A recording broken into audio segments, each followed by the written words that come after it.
Bagaimana cara mengajak orang yang lebih tua dari kita dalam kebaikan? Nabi punya anak namanya Sayyidatuna Fatimah.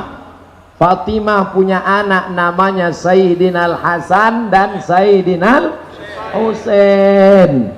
Hasan, Husain, ajarkan anak-anak kita sirah Nabi, ajarkan anak-anak kita keluarga Nabi supaya dia kenal Hasan dan Husain. Kalau tidak, anak kita akan lebih kenal Upin dan Ipin daripada Hasan dan Husain.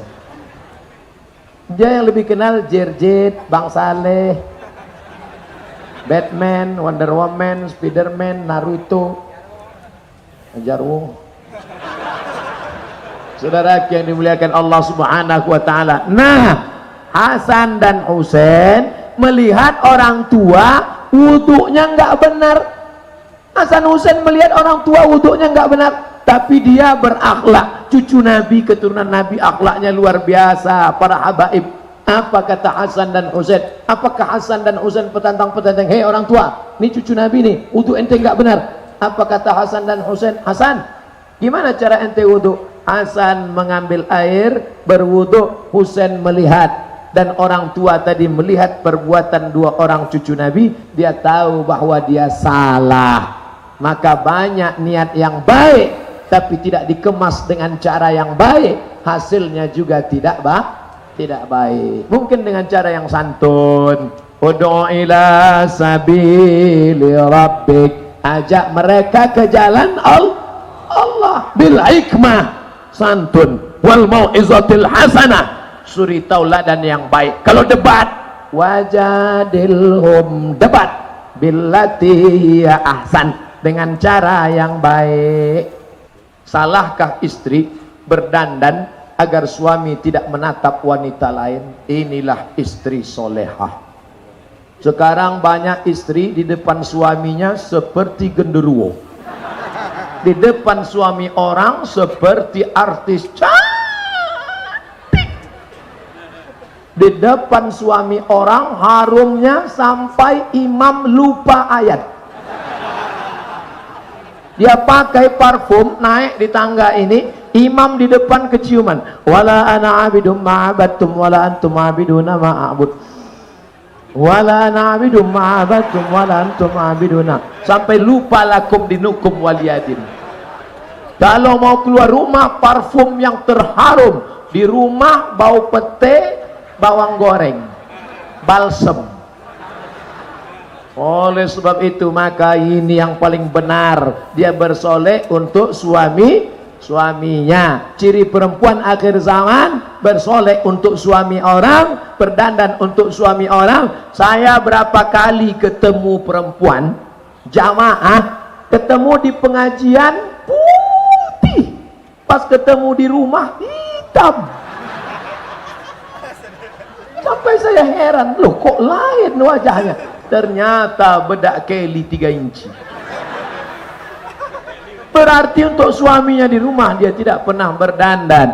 Insya Allah itu tidak ada di Villa Dagu. Alhamdulillah. Di luar-luar sana saja.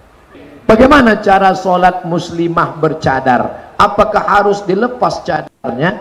Tidak. Loh, katanya wajah harus dibuka Pak Ustadz. Yang tidak boleh itu menutup wajah seperti menutup tangan pakai sarung tangan. Tahu sarung tangan plastik? Sarung tangan plastik, ditutupnya tangannya pakai sarung tangan plastik. Itu yang tidak boleh. Begitu juga dengan wajah, disarungnya wajahnya pakai sarung.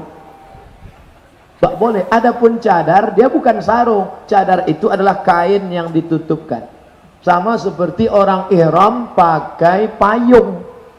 Pakai payung nggak apa-apa. Yang tidak boleh itu menempel di kepalanya. Makanya dalam fatwa mazhab Hambali, Syekh Ibnu Utsaimin, Syekh Abdul Aziz bin Baz, maka mereka tetap dibolehkan pakai cadar bagi yang mewajibkan cadar. Sebagian ulama Saudi Arabia cadar wajib.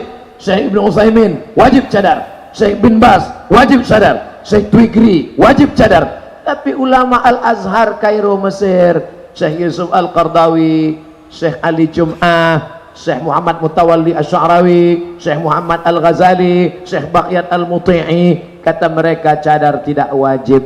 Saya pertengahan. Yang mewajibkan cadar silakan pakai cadar, saya tidak salahkan. Yang tidak mau pakai cadar enggak apa-apa. Jangan yang pakai cadar dengan yang enggak pakai cadar kelahi. Nanti yang ketawa yang enggak pakai celana.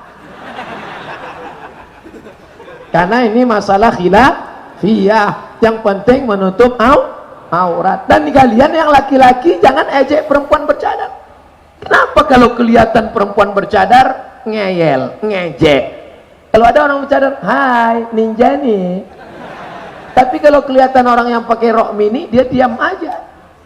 Kelihatan perempuan pakai cadar, ente rese. Kelihatan orang pakai cadar, ente ngejek. Orang yang nggak nutup aurat, ente diam. Berarti ente setan. Ustaz Somad ini kasar sekali ngomong. Berarti ente setan.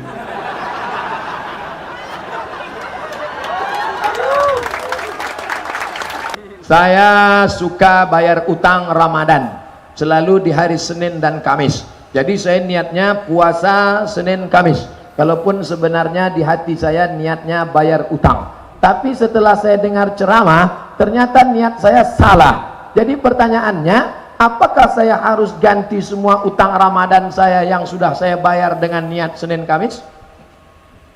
Amal ibu yang lalu tidak ada yang sia-sia. Dia terhitung sebagai pahala puasa sunat. Tapi untuk yang akan datang, cara mengqadha'nya, laksanakan di hari Senin, laksanakan di hari Kamis, laksanakan di Ayyamul Bait 13, 14, 15, laksanakan di hari-hari sunat, tapi niatnya qadha' di hari Senin pada bulan Muharram, maka dapat 3. Qadha'nya dapat sehari, dapat puasa hari Senin, dapat puasa bulan Muharram. Tapi niatnya satu saja.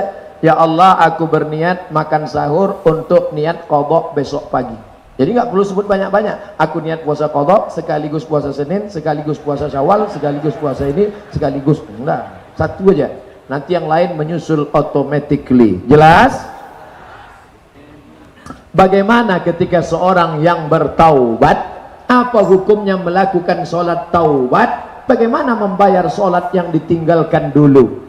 Mamun muslimin yuznibu zamban. Kalau ada orang buat dosa, summa tatahhar, kemudian dia mandi taubat. Jadi saudaraku yang taubat, yang pertama dilakukan mandi taubat. Mandinya di mana Pak Ustaz? Ya terserah, mau di kolam renang, mau di Ancol. Setelah mandi taubat, berwuduk. Setelah itu sholat sunat taubat 2 rakaat. Ayatnya terserah. Setelah itu istighfar. Astaghfirullahaladzim. Lebih panjang. Astaghfirullahaladzim alladzi la ilaha illa huwal hayyul qayyum wa atubu ilaih. Lebih panjang. Allahumma anta rabbi la ilaha illa anta khalaqtani wa ana 'abduka wa ana 'ala ahdika wa 'adika mastata'tu. A'udzubika min syarri ma sana'tu. Abu laka bi ni'matika 'alayya wa abu bi dhanbi faghfir li fa innahu la yaghfiru dzunuba illa anta. Kalau enggak hafal, gerak-gerakkan aja mulut. Mandi taubat, berwudu, sunat taubat, dan istighfar. Astagfirullahaladzim. Tapi kalau nangis sekamar sama istri, sholatnya di kamar, nangisnya jangan kuat-kuat. Nanti istrinya bangun. Loh, kamu nangis kenapa Mas? Dosaku banyak. Dosa apa? Kita dulu kan nggak pernah buat dosa. Bukan sama kamu, sama mantan. Alamat, diusir keluar kamar. Nah, Ustadz, saya tobatnya umur 40. Alhamdulillah. Sejak akil balik saya nggak sholat. Akil balik umur berapa? 10. Berarti nggak sholat berapa lama? 30 tahun. Jadi gimana? Menurut mazhab Hanafi, menurut mazhab Maliki, menurut mazhab Syafi'i, menurut mazhab Hambali, yang 30 tahun itu diqadha, diganti. Caranya habis satu sholat diganti satu sholat. Habis sholat zuhur, sholat lagi qadha. Usolli fardhu zuhri 4 raka'atin qadha'an. Habis asar, usolli fardhu asri 4 raka'atin qadha'an. Habis maghrib, usolli fardhu maghribi 3 raka'atin qadha'an. Selama berapa? 30 tahun.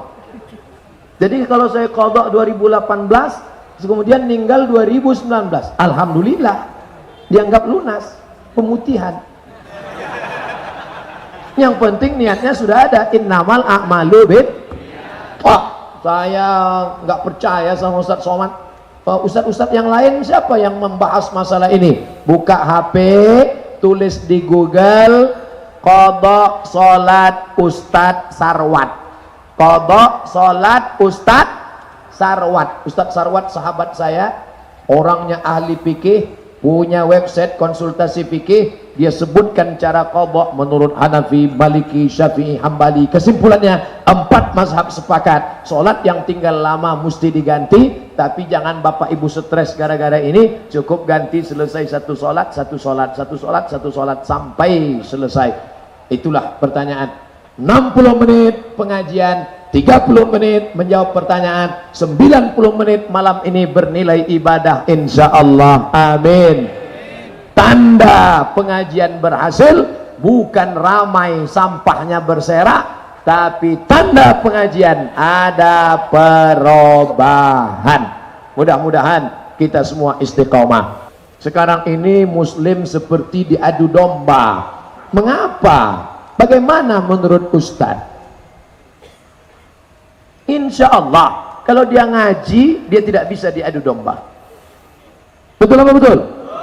Malam ini jamaah yang hadir di Villa Dago, jamaah Masjid Al-Kausar sudah ngaji, tidak mudah diadu domba. Yang mudah dibakar itu lalang kering karena dia kena percikan api saja. Tapi yang hijau, yang hidup tidak akan mudah. Yang mudah diasinkan itu ikan mati, ikan hidup tidak akan bisa asin walaupun dia hidup di dalam. Maka berilmu, ini yang sudah berilmu, tidak mudah diprovokasi. Kalaupun dia marah, marahnya karena Allah, tapi dia cepat sadar karena dia juga sadar karena Allah. Adapun yang marah karena hawa nafsu, orang digoda setan, tidak berilmu. Caranya ngaji. Kalau dengan mengaji kamu jadi lebih sabar, lanjutkan. Kalau dengan ngaji kamu jadi lebih berilmu, lanjutkan. Kalau dengan ngaji kamu lebih cinta masjid, lanjutkan. Kalau dengan ngaji kamu lebih cinta saudaramu, menghormati perbedaan, lanjutkan. Tapi kalau ngaji membuat kamu terprovokasi, kalau ngaji membuat kamu beradu domba,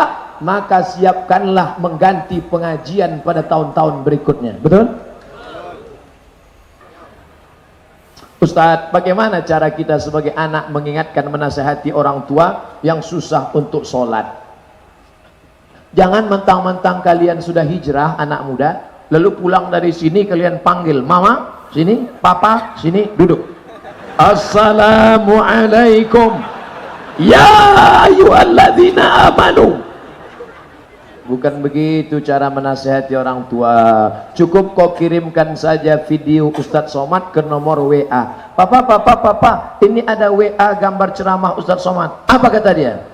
Hai ayah-ayah yang belum sholat, kalian sudah diintai malaikat maut. Hai ibu-ibu yang belum sholat, kalian dari tanah akan mati, masuk tanah, dimakan cacing tanah. Inna awwala ma yuhasabu bihil abdu yaumal qiyamah. Yang pertama kali dihisab, dihitung dari amalmu adalah solatmu. Solatlah kau wahai orang tua. Like and share.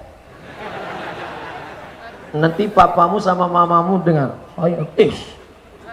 kok dia tahu mama nggak sholat? Nampaknya Ustaz ini dapat bocoran ini. Nggak tahu mah. Insya Allah. Tapi jangan lupa, ada yang lebih hebat daripada ceramah. Ad-doa silahul mu'min. Doa. Ya muqallibal qulub, wahai engkau yang membolak-balikkan hati, ya Allah, kokohkan hati ayah dan ibuku, bukakan pintu hatinya untuk sholat, ya Allah. Nanti di akhir majelis kita sama-sama berdoa. Mudah-mudahan suami-suami yang belum sholat, suami ibu yang masih Fir'aun, mudah-mudahan dikirimkan Allah angin hidayah ke hati mereka. Istri-istri bapak-bapak yang masih lagi istrinya Raja Namrus, mudah-mudahan menjadi istri yang solehah. Bapak ibu kalian yang belum juga sholat, insya Allah dibukakan Allah pintu hatinya, insya Allah. Merayakan ulang tahun dalam pandangan Islam seperti apa Pak Ustadz? Ya Rasulullah, kenapa engkau puasa hari Senin? Kenapa engkau ibadah hari Senin? lebih daripada hari yang biasa. Laka yauma wulidtu, hari Senin aku lahir, wa yauma bu'istu, hari Senin aku dibangkitkan, wa yauma unzalu alayya, hari Senin wahyu diturunkan padaku. Nabi mengulang hari kelahirannya setiap hari Senin. Jadi kalau ada ibu di hari kelahiran anaknya, dia bawa anaknya ke panti asuhan, makan bersama anak yatim. Begitulah cara yang baik. Assalamualaikum Bapak panti asuhan. Waalaikumsalam. Ini hari kelahiran anak saya. Kami mau makan dengan anak yatim di sini. Berapa orang anak yatim di sini? Ada sekitar 100. Keluarkan, kami mau makan. Semuanya? Enggak, 3 orang aja. Nanti anaknya nanya, mama, ini siapa? Ini anak yatim, nak. Yatim itu apa artinya, Ma? Bapaknya meninggal, dia tinggal di sini, ibunya nggak sanggup ngasih nafkah. Nanti anak ibu pulang akan sayang dengan bapaknya, sayang dengan ibunya, karena dia baru mendapatkan pendidikan real, nyata, langsung, bukan teori. Ulang tahun anak dibawa ke mall, bagus. Ulang tahun anak diberikan gadget, mantap. Ulang tahun anak diberikan mobil, nggak salah. Tapi lihat, tahun depan kalau tidak diberi hadiah, dia katakan, orang tua nggak sayang, ini kurang mendidik. Makanya hari ulang tahun anak, apalagi kalau sampai dikasih lilin 10, 15. Nanti setelah bapak ibu tua, dia balas pakai lilin juga. Dia pasang lilin 71, dia suruh tiup sekali nafas.